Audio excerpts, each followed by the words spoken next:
আচ্ছা, জীবন পরিবর্তনের কিছু কঠিন কিন্তু একদম খাঁটি সত্য নিয়ে আজকের এই আলোচনায় সরাসরি ঢুকে পড়া যাক। শুরুতেই সবচেয়ে অস্বস্তিকর প্রশ্নটা করা যাক।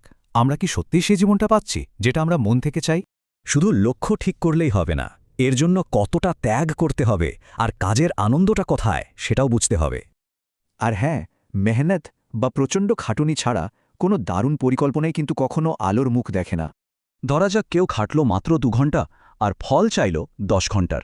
এমন অবাস্তব আশা দিন শেষে শুধু হতাশাই বাড়ায়।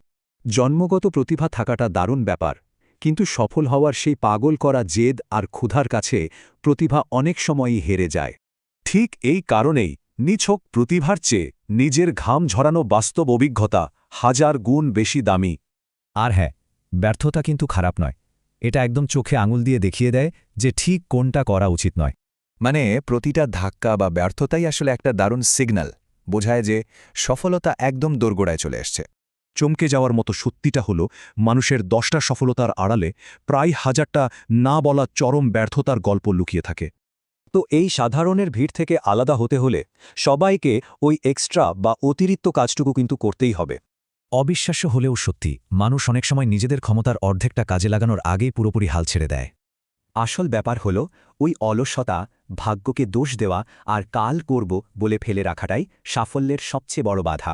একদম সত্যি বলতে গেলে নিজেকে বদলানোর এই লড়াইয়ে মানুষের সবচেয়ে ভয়ানক শত্রু হল তার নিজেরই অলসতা। শুধু তাই নয়, নকল বন্ধু চেনা আর যারা পাত্তা দেয় না তাদের কাছে ভালোবাসা ভিক্ষা করাটা চরম বোকামি।